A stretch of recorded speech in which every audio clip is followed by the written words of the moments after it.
This week, the Hands Off CEO podcast is pleased to share a replay of a popular episode all about how to fix staff engagement. Please enjoy, and we'll be back next week with more insights about scaling your business. Is your current success putting a lot of demands on you? If you're good at what you do, and you are, then everyone wants you. But that's no way to scale. If you're delivering spectacular results, you should be commanding higher fees, working with only the best clients. Welcome to the Hands Off CEO podcast, where world-class agency owners and consultants learn how to fully monetize their expertise and scale profits by doing less. Here's your host, Mandi Ellefson. Stop using Bandaids and fix staff engagement and motivation issues for good.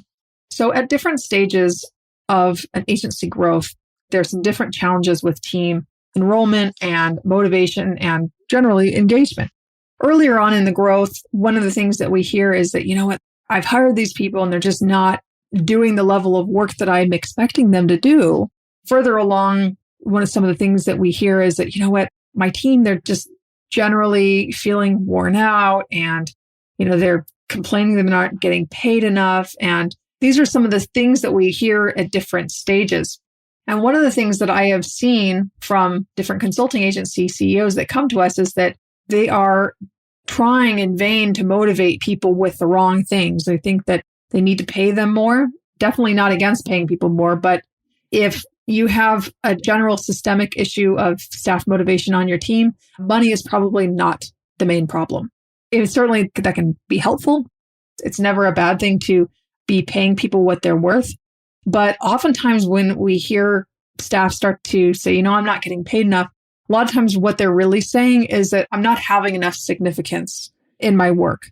I am unhappy here. That's really what they're saying is I'm unhappy here. And the first thing that they look at is, I'm not getting paid enough. And really what it means is that I'm not getting paid enough for the crap that I'm dealing with right now. That's pretty much what that means.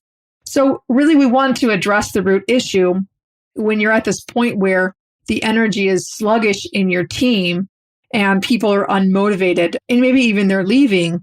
So one of the things that you want to be looking at is yourself. First thing is that are you really bought into your own vision for growing the company? Are you jazzed up? Are you excited about the direction for moving your business forward? Evaluate how you're showing up, because if you're not fired up about it, I can guarantee your team is not fired up about it. So what we see is CEOs will then look at their team and say, nobody's excited about things. And it's only then when we look at the team and we're like, well, are you excited about this? And they're like, well, I could be a little more excited about it. What's going on here, though, is there's also like this stage that happens where the growth of the company is all about the CEO and the CEO making more money, basically. So they're growing the company so that they can make more money. That's not very motivating to your team. I know that this is not rocket science, what I'm saying here, but believe it or not, this is so common. And I even say this with people who are generally quite selfless people, actually. One of our clients, he had gotten to a certain stage in his company, done very well, and the team was starting to be quite sluggish. And what was going on is that the business had really gotten to a point where it fulfilled all the needs of the owner and his family and really was looking at what's next. And really what this was is that his team was really asking him to step up and set a bigger vision. And he did. What that looked like is they found a cause that they could support and a charity that was really aligned with the mission that they had. And what that did is it drove a lot of excitement for the team there. And it helped them feel like they were part of something. He was able to expand the vision and say, this is where we're going. This is your part in it. And if you do this, it's going to allow us to grow the company. It's going to allow us to support more of these families in Africa. That's really inspiring. So something else I want to point out too is there's some research done that Dan Pink shared in his book, Drive. And there are 3 different drivers for what really drives people that have nothing to do with money.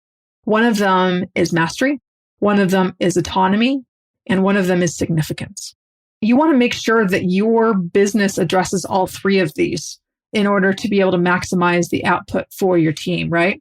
With mastery, they want to feel like with their job, they're spending the majority of their life working at your business. So Are you giving them the opportunities for them to really master something that's important to them? And by the way, when you're hiring, you want to make sure that you are hiring someone for a role that them mastering it is going to be fulfilling for them.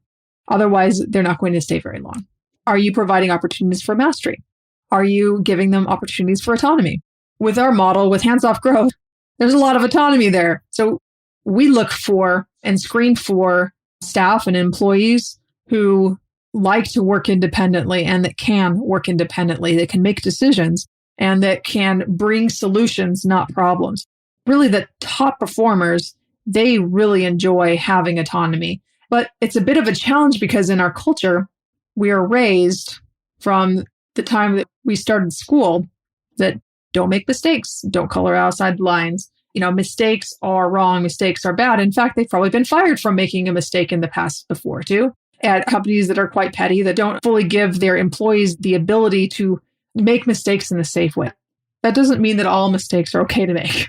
And this is one of the things that's really valuable with defining what the core values are in your company and understanding what are some mistakes that they absolutely cannot make. So for example, name spelling. If there's someone on our team who misspells a name, that's a really big problem, a mistake you cannot make. One of the ways that we are fulfilling a value that's spreading sunshine is we triple check names. Maybe that's a sore spot for me because my name is Mandi, spelled with an I. Maybe that's my own little trigger there. But one of the things that you can do to give your team autonomy and allow them to make mistakes is by explicitly saying the mistakes they can't make. So it gives them a little bit of freedom in there. The final one is significance. And I gave you an example of the significance from that business owner where they found a charity that they can align with and they can feel like they show up and are serving the business. They're actually serving the community with the clients that you're working with, and that they are also part of a cause that's really helping the world.